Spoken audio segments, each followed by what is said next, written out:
For 3 days in June 1969, Australian infantry, backed by tanks, helicopters and armoured vehicles, fought a brutal battle against NVA and Viet Cong insurgents.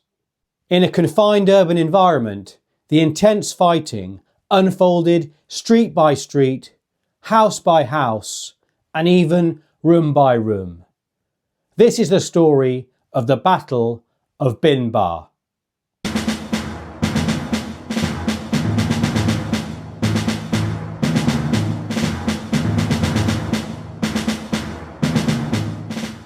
When thinking of the diggers fighting in Vietnam, naturally you tend to think of either a body of troops moving stealthily through the jungle, or maybe holding out at a fire base. But today, what we're going to talk about is very different.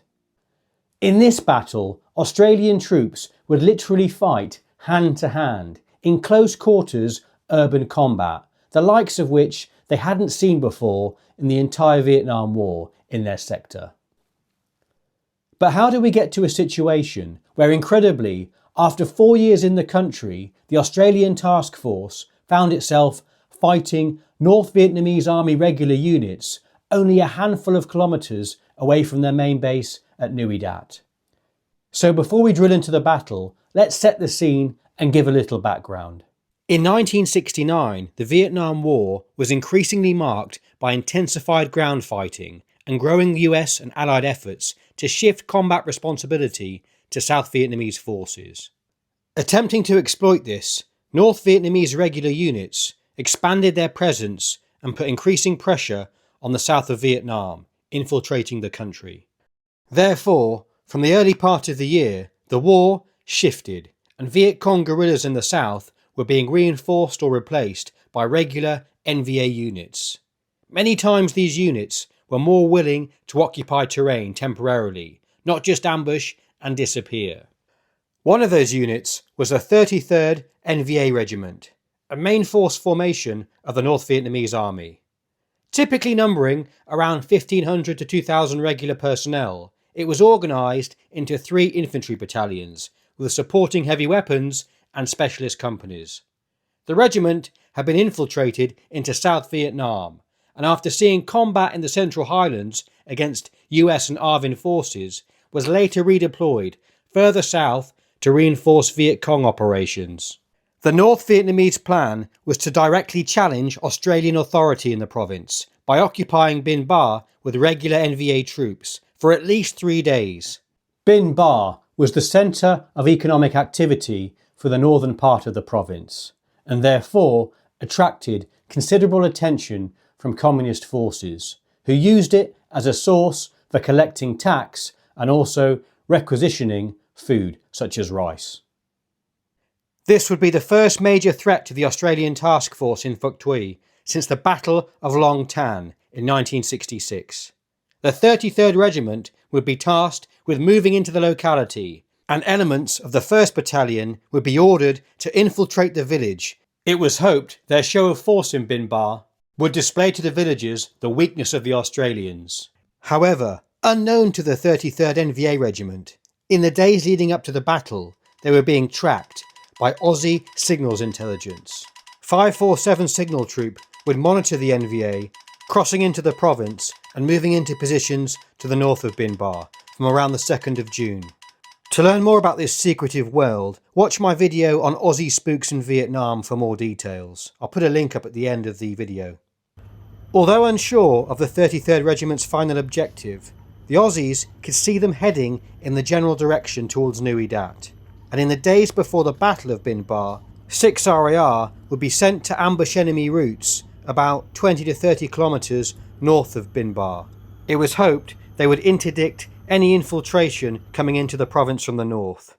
6 RAR would also be known as the Anzac Battalion, due to it consisting of Kiwi infantry companies as well as Australian. On the morning of the 5th of June, 6 RAR on what was known as Operation Lavarack would engage with the 33rd NVA Regiment. Patrolling in thick bamboo, the diggers had uncovered the enemy hidden in a defended bunker complex. A firefight would soon break out between one of the Kiwi companies and elements of the 33rd Regiment's 1st Battalion support companies and regimental headquarters.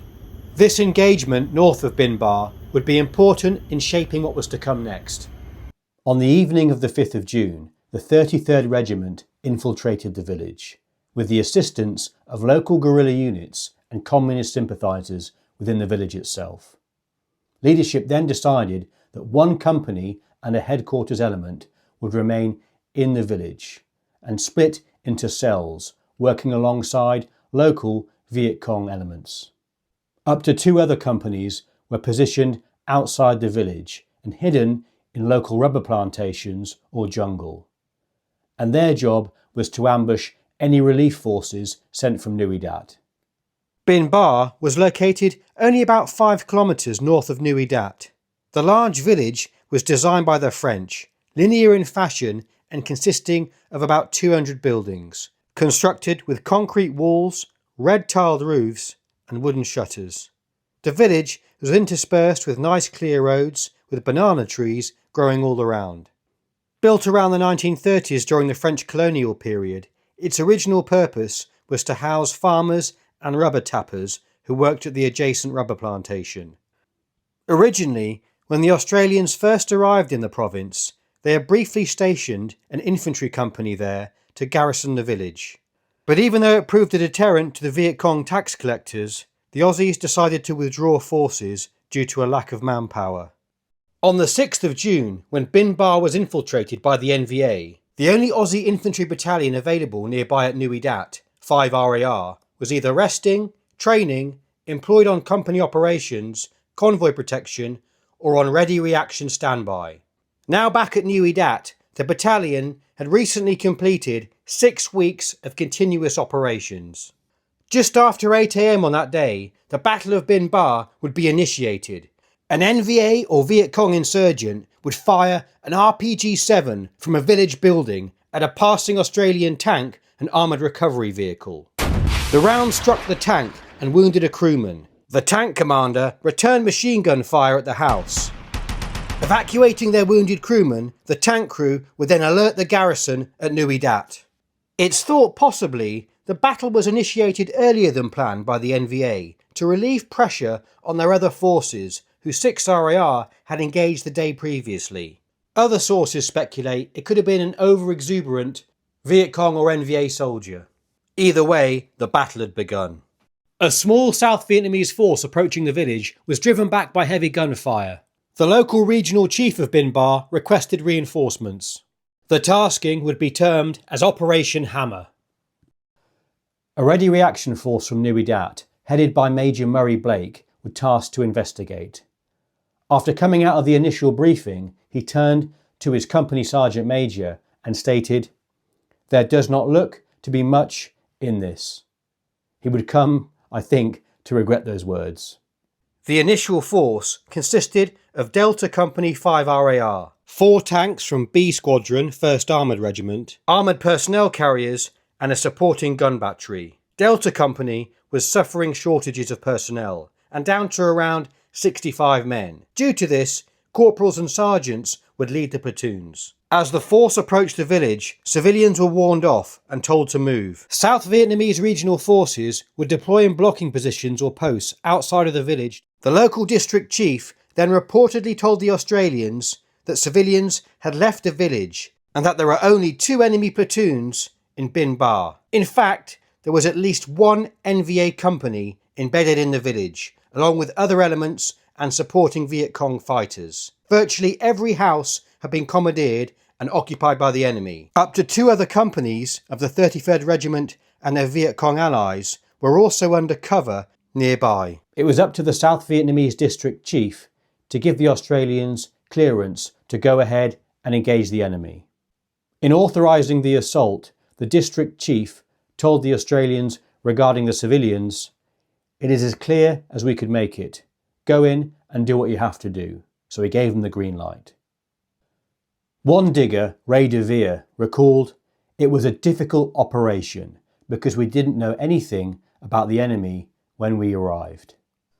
As the Ready Reaction Force headed to the village from Nui Dat, one account I heard was that there was an attempted ambush on the convoy, but the Australians pressed on towards Binh Ba. At 11:20 hours, Australian forces began their assault on the village, approaching from the east.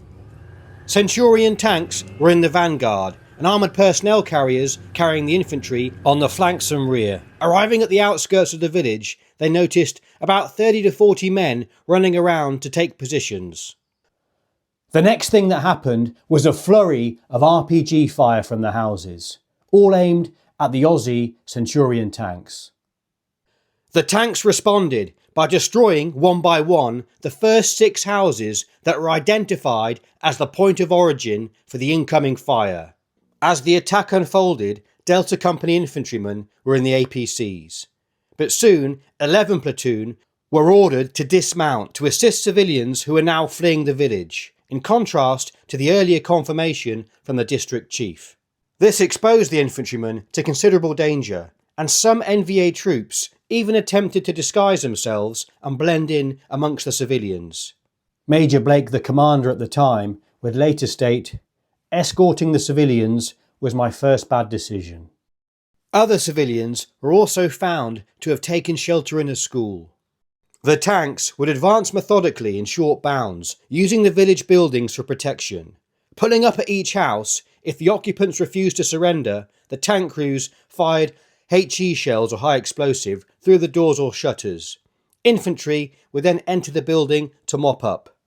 As the diggers neared the centre of the village, the amount of firing increased dramatically. Soon, the Aussies were engulfed by a massive enfilade of rockets and machine guns, which stalled their advance. Speaking of the fighting, Blake would recall, "I looked out at a scene of enemy running everywhere. The ensuing firefight was ferocious, intense, savage, and chaotic." The noise was deafening, and to compound matters, the Australians would have issues with their radio sets. Second Lieutenant Brian Sullivan would even receive wounds from tail-fin cuts from a rocket that grazed his back. As the battle continued, observation aircraft detected an enemy group of roughly company size that was moving through the rubber plantations to the west of the village.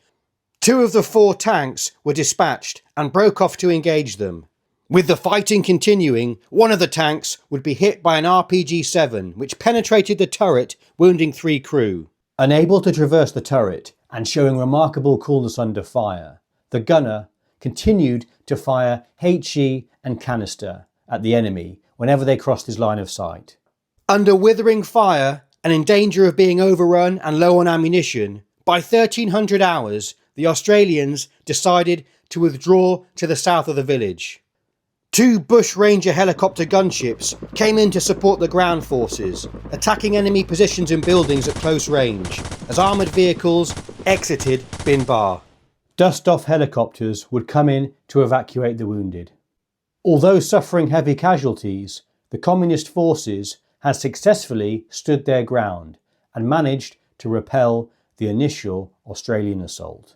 But undaunted, the diggers would soon be back. That afternoon, 5 RAR's Lieutenant Colonel Colin Genghis Khan would take over operations and assume overall command.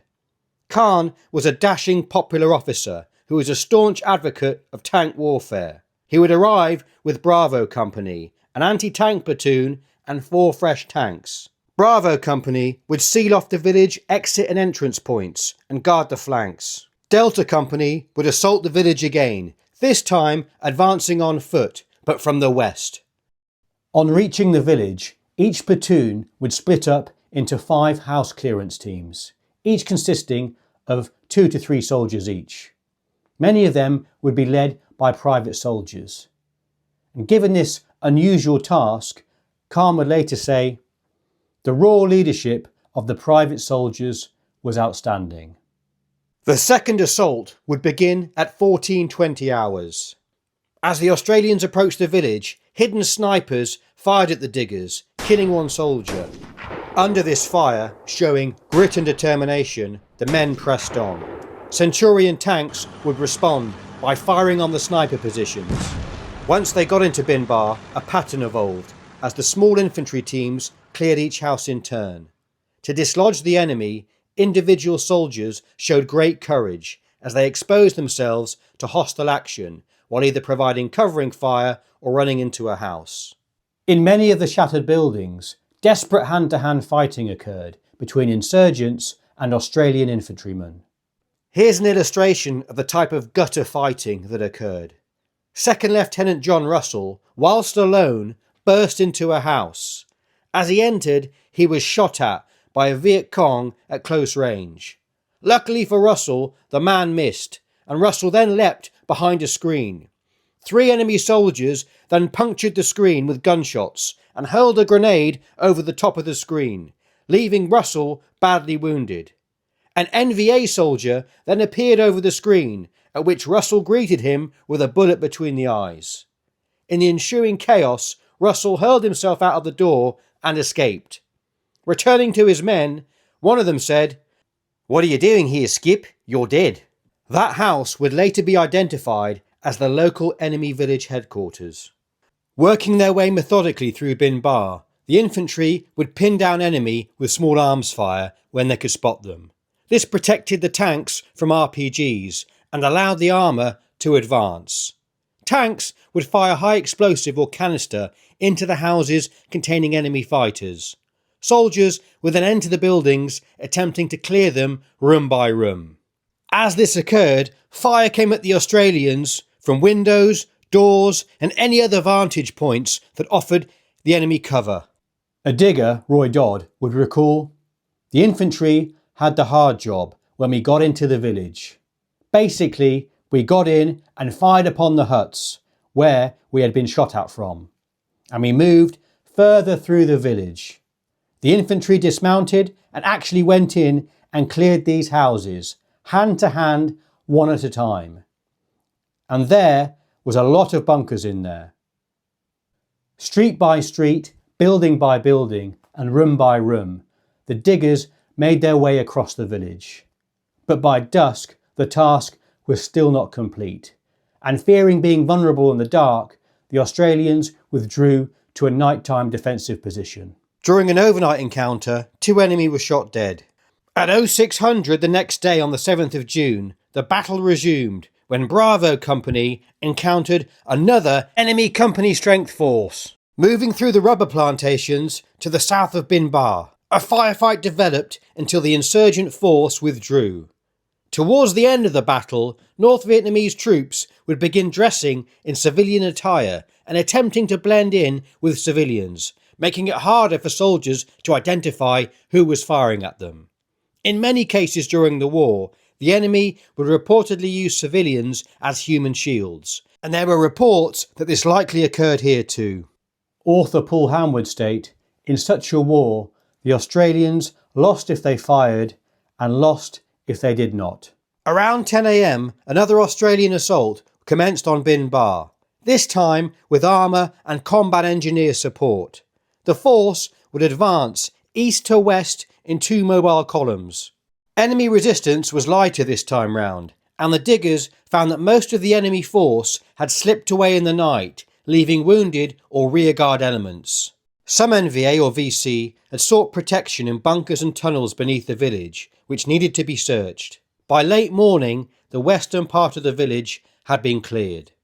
At 1300 hours, a nearby South Vietnamese regional force post came under attack from enemy forces, and it was repulsed. South Vietnamese local popular force troops would assist in clearing the eastern part of Binh Ba. By the afternoon, the diggers had successfully cleared the remaining buildings in the east of the village. By the evening of the 7th, the village had been largely secured. But on the morning of the 8th of June, the force conducted a final sweep. The NVA and Viet Cong had left behind a large amount of ammunition, weapons, documents, maps, and other supplies. Examination of this confirmed the presence of the 33rd NVA Regiment. With mopping up operations complete that morning, the battle was finally over. Binh Ba would be handed over to the 1st Australian Civil Affairs Unit, who came upon widespread destruction. 1 in 5 homes had been destroyed, and the rest damaged. The Australians organised food, water and aid distribution, and later supervised the village repair and reconstruction. Reconstruction efforts for the village would last at least a month and were borne by Australian engineers. Enemy casualties, depending on the source you read, vary from 90 to over 120 killed in action. Another 10 or so Viet Cong or NVA were captured, either wounded or surrendered. On the excellent Australian War Memorial website, there are quite graphic pictures of this battle and the bodies, which is far too gruesome for YouTube, but I definitely recommend that you go over to the site and check them out if you're interested in this battle. In the intense and confused fighting, inevitably, some civilians also ended up as fatalities. Tragic as it was, but for the Australians' discipline and risking their own lives to evacuate civilians, many more inhabitants could have been killed or wounded. For the Australians, casualties would amount, if you include the wider Operation Lavarack that was simultaneously engaging other elements north of the village during the period, 3 dead and 29 wounded. 2 of the dead were New Zealanders. Within the village battle itself, the diggers lost 1 man killed and 10 wounded. With the NVA focusing much of their wrath on the tanks, it's no surprise that of those wounded, 8 were tank crewmen. What's incredible for me is the comparatively light casualties the diggers suffered in the village itself in the face of such numerical and stubborn resistance. The blokes from 5 RAR had spent the majority of their time training for and fighting in jungle like this, or in the hills and countryside. With little time for preparation, they had been thrown into a complex urban fighting scenario against some of North Vietnam's best regular troops, who were fighting from prepared positions with RPGs and heavy machine guns. Not only did the Australians win the battle, they also managed to avoid large numbers of casualties. No doubt a testament to their professionalism, initiative, and ability to coordinate combined arms operations, and perhaps with a little bit of luck thrown in. Many of the NVA and Viet Cong fighters in this battle were recognised for their stubborn resistance and courage. Rather than go melt into the jungle, many chose to go toe-to-toe with the Australians and engage in a stand-up battle. Furthermore, it's important to note that several South Vietnamese forces were killed or wounded in this engagement. As a loose tactical analogy, the Battle for Binh Ba perhaps can be seen as a micro version of the Battle of Hue, fought by US forces the year before. In both cases, troops faced entrenched defenders in urban terrain and had to clear buildings in brutal close-quarters fighting, albeit at vastly different scale and complexity. The 3rd Cavalry Regiment, Royal Australian Regiment and 1st Armoured Regiment were all awarded a battle honour for Binh Ba. Gallantry and Distinguished Service Awards distributed to some of the participants include Military Cross, Distinguished Flying Medal, Distinguished Conduct Medal and Military Medal. I believe Lieutenant Colonel Khan would also go on to receive the Distinguished Service Order. And just a quick note, being the confused, hectic and brutal battle that it was, there is conflicting information on more minor tactical details such as troop numbers and timings, etc. I've tried my best to go with what I feel is the most accurate information available. And I'm hoping I've done a better job than that massive AI slop that's come out recently on YouTube regarding this subject area. Apologies for my dodgy Aussie accent when reading out a quote, and Johnny aged 5 map of Binh Ba village, but at least you know it's not AI generated. For those interested, I'm going to put a link here in the end screen to my video on the Aussie intelligence war in Vietnam, which I feel is fascinating, and my own uncle's story, who was a naval veteran of the conflict, which is a completely forgotten aspect of the war, in my opinion. Thanks for watching. I hope you found some value from this, and I'll see you in the next one.